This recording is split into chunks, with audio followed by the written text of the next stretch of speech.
Hey everybody, welcome to another Sunday special with Dr. Paige, and I'm Dr. Paige, and once again I'm just so happy to be here with you guys and giving you another chance to learn more about your bodies and how different things within healthcare and how we can treat you. So today we're going to be talking about menopause, and I know for a lot of you guys you might not even be thinking about this yet because it just seems way too daunting, but for a lot of you, you are within this kind of age frame and you are wondering about what menopause looks like and how we can really help you manage your symptoms. So today we're going to be talking about menopause. I know for me personally, whenever me and my friends first hit our cycles, we were like, we can't wait for menopause, this is terrible.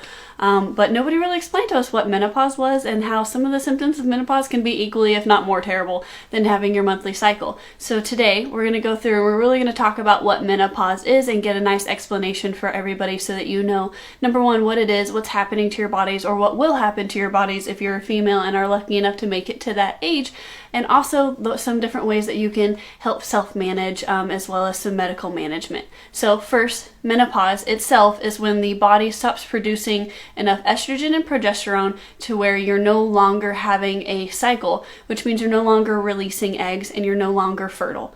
And that's okay. Every woman is supposed to hit that within your lifespan. However, sometimes that can be kind of hard to digest and hard to really take in, especially if menopause hits in a little bit of a younger age. So what's important though, and what most people consider menopause, is actually what we call perimenopause, and peri means around, so around the age of menopause, and that's where you're hitting a lot of the symptoms that most people complain about.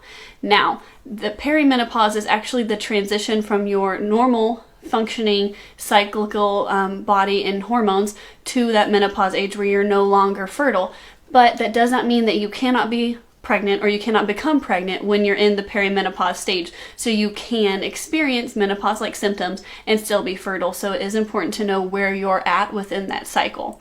So for the transition to menopause, before we actually consider you in menopause, you have to be completely without any bleeding or spotting for at least 12 months. Now, if you've hit that and you do actually experience some vaginal bleeding, you need to see your GYN, your gynecologist, immediately because that's no longer normal for you. But if you are within the perimenopause phase, which means that you're experiencing some irregular periods and maybe some other symptoms that we're going to talk about later, it's important to know that you can A, still get pregnant, and B, you're still going to have irregular periods, bleeding, and spotting.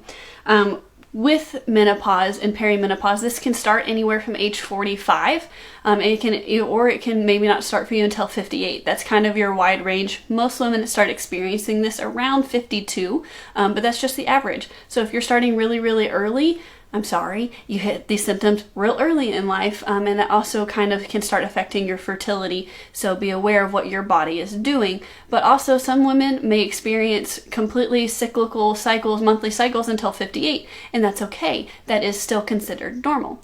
With perimenopause, this can last anywhere from a year to 8 years. Most women are experiencing this at about, or experience this for about 4 years. However, some women it goes really, really quickly, and some women it stays around for a really long time, and that can be very frustrating. However, 4 years is about your normal, and expectancy-wise, it's about 4 years, but it can go to 8, which is still normal.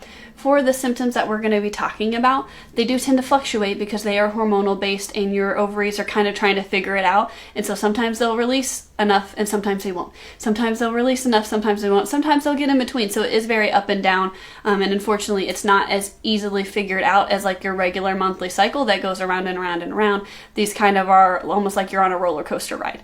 So these symptoms do fluctuate. Some women experience a couple symptoms and they experience them 24/7 for however long.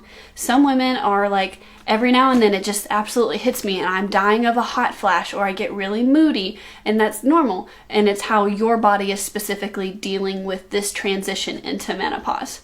So we're going to talk about some of your symptoms. They're including things like hot flashes, mood swings.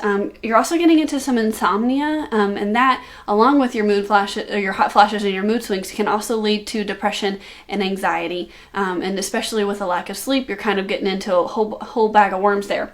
And then different things like urinary incontinence, pain before, during, or after sex, vaginal dryness. You can also be experiencing irregular periods, memory problems, which also can kind of hit a double whammy on top of the sleep thing, decreased brain function, or just not, your brain doesn't function as well because your hormones are kind of going crazy, so your brain's dealing with it. And then you can also have things which are really important to me, like bone density issues and decreased strength and decreased balance. Now for me, those are super, super important, as well as your pelvic floor issues. Those are all things that physical therapy can address. However, they can also be addressed to some extent on your own. So some of the other big things that I want to talk about with menopause and perimenopause are your risk factors. When you do hit this age, you have an increased risk for heart disease, for strokes, as well as for decreased bone density and osteoporosis. Now, I do want to mention that just because you have an increased risk does not mean that you're going to get them. I know a lot of the times we hear that, oh, I'm at an increased risk for X, Y, or Z, I'm going to get it at some point. That's not how things work. It just means that you have an increased percentage of of a chance that you could get it, but you still might not. And those things are very lifestyle dependent. So if you're eating right, you're exercising, and you're getting enough sleep, we can seriously affect the risk for heart disease and for strokes. And especially if you don't smoke, those things go down significantly. Also, osteoporosis, if you are exercising regularly with aerobics and strength training, it does help strengthen your bones and keep your bones strong in a good place. So we're going to be really affecting your life and your risk factors just by doing things a little bit more appropriately. And so, like I said, once you've gone through this transition stage of perimenopause, you have to be period-free, bleeding-free, spotting-free for a year. So that's 12 months. If you hit, 11 months, we're really pushing it, and you might want to talk to your GYN, but I would still expect you to be considered within the perimenopause range. So let's talk about treatment. With these symptoms, they are very frustrating, and I can only imagine what it would be like all of a sudden to be super hot for no apparent reason. And then also, mood swings are never fun for anybody or anybody that's around you. So a lot of women are very aware that you can be treated with hormone replacement therapy. However, that is very case-by-case dependent, and you need to be talking to your physician about what that looks like for you.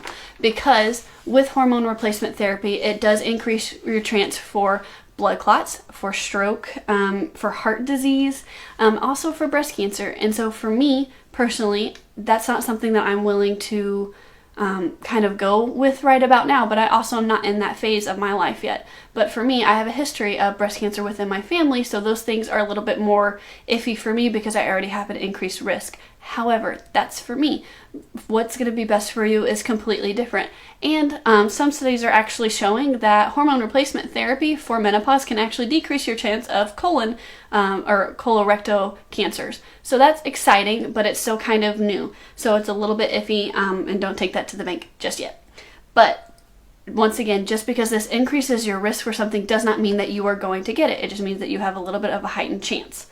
Good news, though, is that through lifestyle changes, through exercise, through eating right, we can significantly affect some of your symptoms. So also through physical therapy, but that's just because I can't help but throw that in there.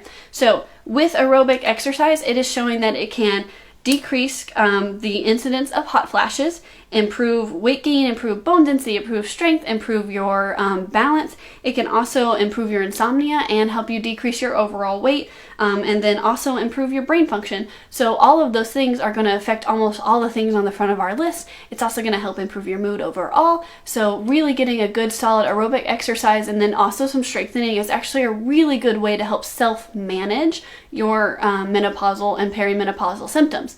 However, there are a few things like urinary incontinence, pain with, during, or before sex, and then also things like vaginal dryness. Those are all things that I can help assist you with through pelvic floor physical therapy, and then your treatment is going to be very dependent upon you and what you need. However, that's why you go see a pelvic floor physical therapist, because we can determine what you need. Kegels is not always the answer for all of that. So there are different ways to affect almost every single part of menopause. All the symptoms that you're experiencing, there are ways that we can change how you're doing things. We can increase or decrease certain areas of your life. We can affect your eating, we can affect your overall health, and we can manage your symptoms all at the same time. So if you do want to talk about different ways to add in aerobic exercise or strengthening activities, or if you need pelvic floor physical therapy, make sure you're reaching out. We can talk about your symptoms. We can talk about what the best road for you, the best avenue to really affecting your symptoms and making sure that we're getting you treated in a way that is really appropriate for you. And if we need to talk about hormone replacement therapy, that's great. We'll get your physician on the phone. We can start really discussing about what's going to be best for you and for your life. The good news is there is so much hope for this and the symptoms and for your everyday life with those symptoms, because we can affect them. And that's one of the things that I wanted to get across the most, is that this is a very manageable transition for your life. And I'm just so excited to get to be a part of it. So if you have any questions or you need help, please feel free to reach out to me. As always, thank you guys so much for watching. I'm so excited to get to be a part of your lives and just helping just even one person with each and every video. So thank you once again for watching your Sunday special. I'm Dr. Paige, and I will see you guys again soon. Bye!